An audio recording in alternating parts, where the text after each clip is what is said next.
New footage just dropped, showing what looks like one of Foolio's own finally catching up with Yungeen Ace. Ever since Foolio's death, his affiliates have been threatening to get him.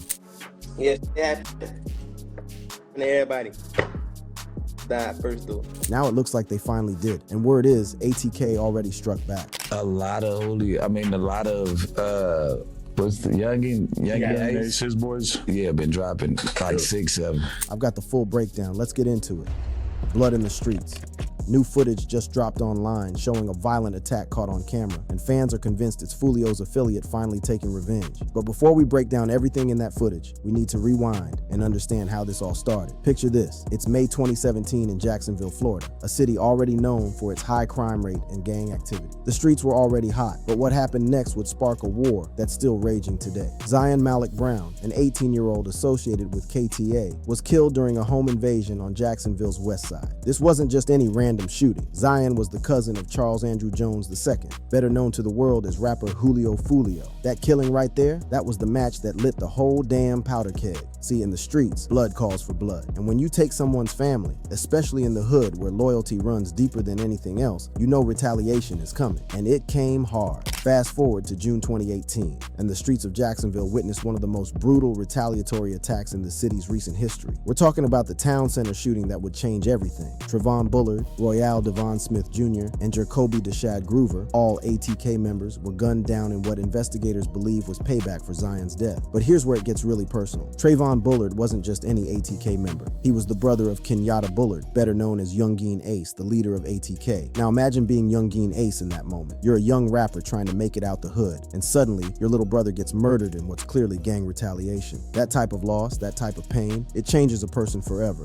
It's so crazy because I be putting the blame on me. I don't know this survivor's remorse. You know what I'm saying? And it's just like, cause I insisted like, look, bro, let's go out to eat.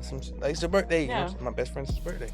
I'm like, it's your birthday, man. Let's just go out to eat. But this shooting wasn't just about taking lives. It was about sending a message. In the world of gang warfare, how you handle disrespect determines whether you survive or become a memory. When Yungeen Ace survived that shooting that took his brother's life, he had a choice to make: disappear from the streets or stand up and represent for his fallen homies. He chose to stand up, and that decision would escalate this beef to levels nobody could have predicted. ATK, which stands for Ace's Top Killers, became synonymous with Yungeen Ace and his crew, while KTA, meaning Kill Them All, was Foolio's set. These weren't just rap groups, they were actual street organizations with real killers, real territory, and real bodies behind their names. The music was just the soundtrack to the violence happening in real life. What made this beef even more dangerous was how it started spreading beyond just ATK and KTA. Other Jacksonville gangs started picking sides, creating a web of alliances and enemies that made the whole city a war zone. Groups like 6 Block, which was part of KTA, and 1200, which would later align with ATK, turned Jacksonville into a chessboard where the wrong move could cost you your life. As 2018 turned into 2019, the violence escalated even further. Willie Addison, known as Boss Goon and an ATK member, was killed in January 2019 outside Paradise Gentlemen's Club. But KTA wasn't done. That same month, Charles Quentin McCormick Jr., known as Lil Buck and a KTA member, was also killed. But perhaps the most heartbreaking loss came in February 2019 when Adrian Denard Gaynor Jr., known as Bibby, was killed. Bibby wasn't just any KTA member. He was Foolio's 16-year-old brother. 16 years old, man. That's somebody's baby brother who should have been worried about homework and girls, not gang wars and retaliation. The death of Bibby hit Foolio the same way his brother's death hit Yungeen Ace. Now, both leaders of these rival factions had lost their little brothers to this senseless violence. Both were dealing with that deep, painful loss that comes from having your blood spilled in the streets. But instead of bringing them together in their shared grief, it only made the hatred burn hotter. What's crazy is how this beef started spilling over into their music in ways that shocked even seasoned observers of gang culture. In 2020, ATK-affiliated rappers dropped a track called Who I Smoke that would become one of the most controversial drill rap songs ever made. This track didn't just mention dead enemies, it straight up named them, disrespected them, and turned their deaths into a catchy hook that got millions of views on YouTube. The song referenced specific killings and used the names of dead KTA members in ways that were designed to inflict maximum psychological damage on their enemies. This wasn't just rap beef anymore. This was psychological warfare set to a beat. Digital warfare and rising body counts. Now, where we left off, both ATK and KTA had suffered devastating losses. Yungeen Ace lost his brother Trevon, Foolio lost his brother Bibby, and the streets of Jacksonville were running red with blood. But instead of these personal tragedies bringing any kind of peace or understanding, they only added fuel to a fire that was already burning out of control. The year 2020 marked a turning point in this beef, not just because of the continued violence, but because of how the conflict started playing out on a global stage through social media and music. See, in the old days, gang beefs stayed local. Maybe word would spread through the streets. Maybe some local news would pick it up. But for the most part, these conflicts remained contained to their neighborhoods. But with Instagram, Twitter, YouTube, and TikTok, every diss, every threat, every piece of disrespect could go viral instantly. This is where things get really wild. ATK-affiliated rappers dropped Who I Smoke, a track that would become one of the most controversial drill rap songs ever made. Now, I want you to understand something about this song. It wasn't just a regular diss track. This was straight up naming dead enemies, turning their deaths into entertainment and broadcasting it to millions of people worldwide. The song was so disrespectful, so calculated in its cruelty that it shocked even people who were used to harsh rap lyrics. They took the names of dead KTA members and worked them into catchy hooks, essentially profiting off the deaths of their enemies while rubbing salt in the wounds of grieving families. This wasn't just about the streets anymore. This was about inflicting maximum psychological damage while building their own fame and fortune. But here's where it gets even crazier. The music video for Who I Smoke was like a trophy case of violence. The video references at least 3 people who were killed, and the imagery was designed to send a clear message to their enemies. We'll kill you, then we'll make money off your death, then we'll dance on your grave in front of the whole world. Obviously, KTA wasn't about to let that level of disrespect slide. Foolio responded with his own tracks, including When I See You, which escalated tensions even further. Jacksonville Sheriff Mike Williams would later describe social media as the gang graffiti of the 1980s, highlighting how these platforms became the new battleground for gang warfare. Now, while all this musical warfare was happening, the real violence never stopped. In fact, it was getting worse. The music and social media beef was like pouring gasoline on an already raging fire. Every time one side dropped a diss track, every time someone posted something disrespectful on Instagram, it created more pressure for retaliation in the streets. Let me put this in perspective for you. This wasn't just about territory or drug money anymore, though those elements were definitely still there. This had become about respect, reputation, and proving who was really the most dangerous crew in Jacksonville. When you put a bounty on someone's head through a rap song that gets millions of views, when you disrespect dead enemies to their families' faces through social media, you're creating a situation where violence becomes inevitable. The authorities were definitely paying attention. Law enforcement agencies started monitoring both groups closely, but catching gang members in the act of planning or carrying out violence is incredibly difficult. These aren't stupid people. They know how to move in the shadows, how to communicate without leaving evidence, and how to make sure their hands stay clean while still sending deadly messages. As we moved into 2021, 2022, and 2023, the violence continued to simmer. Additional victims included Lawrence Davis in 2018, Adrian McKenzie in 2023, and Rico Osama, Julian House, in 2023, though their specific gang affiliations weren't always clear in every report. What was clear was that Jacksonville had become a war zone where young black men were dying at an alarming rate. The thing that made this whole situation even more tragic was how it was affecting the broader community. Innocent bystanders were getting caught in the crossfire. Families were living in fear, and entire neighborhoods were being held hostage by this ongoing conflict. This wasn't just a gang problem anymore. It was a community crisis. Meanwhile, both Yungeen Ace and Foolio were building their music careers off this violence. Their most popular songs were the ones that referenced the beef, that named their enemies, that detailed the violence. They were literally profiting from the same conflict that was destroying their community. It created this perverse incentive where peace was actually bad for business. Social media made everything worse. Every Instagram post, every tweet, every Facebook status was analyzed for hidden meanings, perceived disrespect, or threats. A picture of someone wearing certain colors in a certain neighborhood could spark retaliation. A song lyric that mentioned a dead enemy could lead to another shooting. The internet had turned every interaction into a potential spark for violence. The use of social media and rap music became a critical escalation mechanism, with both sides posting videos and tracks that taunted rivals and documented criminal activities. Law enforcement was watching, taking screenshots, building cases, but the nature of social media made it incredibly difficult to prove that a rap lyric was actually a confession to murder or a threat of future violence. By 2023, this beef had gained national attention. Hip-hop blogs were covering every development. YouTube channels were breaking down the lyrics for hidden meanings, and true crime podcasts were analyzing the violence. What started as a local gang conflict had become entertainment for millions of people who had never set foot in Jacksonville but were fascinated by the real-life drama playing out online. But while people were treating this like entertainment, real families were being destroyed. Real mothers were burying their sons, real children were growing up without fathers, and real communities communities were being torn apart by violence that seemed to have no end in sight. All of this eventually led to Foolio's death,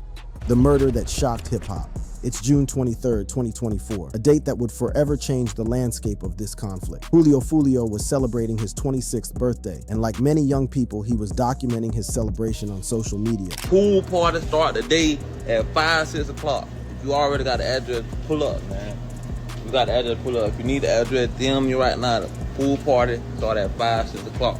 But for someone like Foolio, posting your location online was like painting a target on your back. He had been the target of multiple assassination attempts over the years, and everyone in the streets knew that ATK wanted him dead. Despite the danger, Foolio was living his life. He had over 1 million Instagram followers and 950,000 monthly listeners on Spotify. His music was reaching people all over the world, and he had every reason to celebrate making it this far despite all the attempts on his life. But the streets don't respect success. They don't respect birthdays, and they damn sure don't respect anyone who thinks they're untouchable. Foolio's celebration started in Jacksonville, but moved to Tampa, about a 3.5-hour drive south. He had initially planned a pool party and an after party at an Airbnb, but police shut down the Airbnb party. This forced him and his crew to relocate to a hotel, specifically a Home 2 Suites by Hilton near the University of South Florida. Now here's where this story gets really sinister. Court documents later revealed that 5 suspects had tracked Foolio from Jacksonville to Tampa, following him to every location he visited that night. This wasn't a crime of opportunity. This was a carefully planned execution. The suspects, Sean Gathright, Rashad Murphy, Davian Murphy,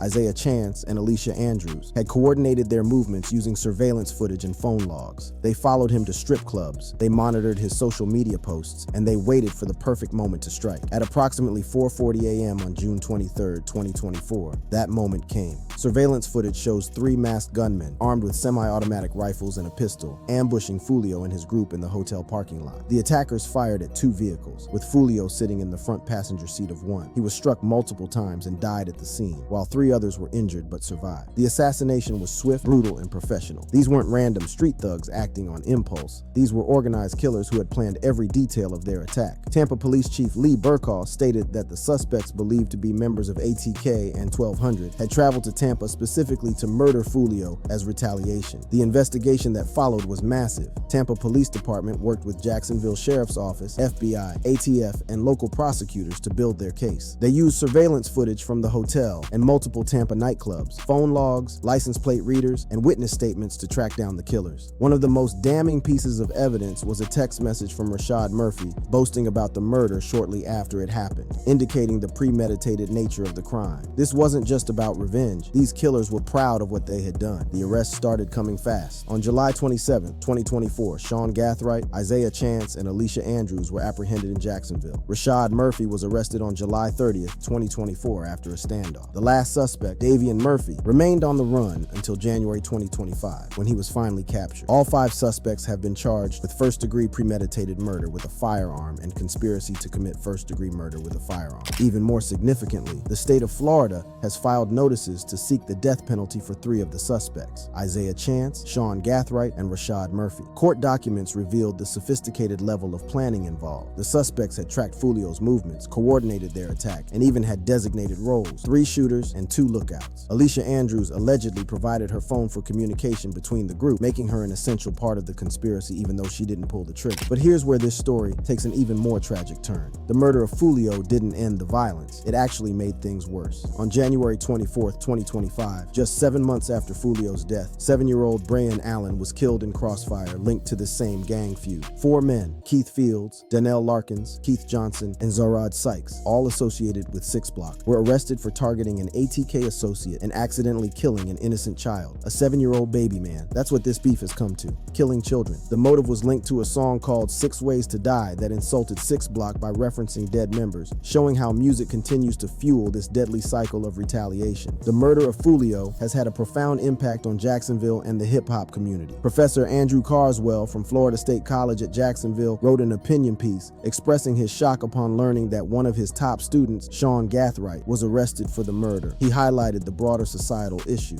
noting how many young lives are being ruined and families destroyed by this senseless violence. The ongoing fight between these 2 groups spilled over into Tampa last month. Let me be clear, the feud stops here. Law enforcement is finally taking decisive action. All 5 of these defendants are facing life in the Florida State Prison, even the ones who didn't pull the trigger. In Florida, if you participate in the planning of a murder, you can be held accountable for the person's death. And that is what we intend to do here. There were 3 people who pulled the trigger. You saw it on the video. 5 people, though, are charged with murder. The level of planning and coordination between these 5 defendants was truly alarming. Now, there's been a lot of speculation about whether Yungeen Ace was involved in ordering Foolio's murder. Social media claims, including viral posts alleging that Ace paid $10,000 for the hit, have fueled public perception. However, as of June 19, 2025, Yungeen Ace has not been charged with any crime related to Foolio's murder. Ace has denied involvement, stating on Instagram Live, "That's sad. I ain't gonna lie, bruh. Leave the streets alone, playa. I don't condone like that." He even revealed that he and Foolio were on good terms before the murder, which contradicts the narrative that he ordered the hit. The trials for Foolio's alleged killers are scheduled to begin in late 2025 and early 2026. All suspects have been denied bond, with judges citing their danger to the community. The state's pursuit of the death penalty shows how seriously they're taking this case. But here's the real tragedy. None of this had to happen. Foolio was just 26 years old when he was murdered. He had a successful music career, hundreds of thousands of fans, and was making money doing what he loved. Instead of enjoying his birthday with friends and family, he died in a hotel parking lot because of a beef that started when he was barely out of high school. The cycle of violence continues. Research suggests at least 10 people have been killed in this feud, with more possible. Brothers have lost brothers, mothers have buried their children, and an entire community lives in fear because young men can't let go of grudges that should have died years ago. The story of ATK versus KTA isn't just about gang violence. It's about how poverty, lack of opportunity, and a culture that glorifies violence can trap entire communities in cycles of death and destruction. It's about how social media and drill rap can turn local beefs into global entertainment while real people suffer and die. That brings us to the end of this story. For more interesting videos like this, click on the cards on your screen.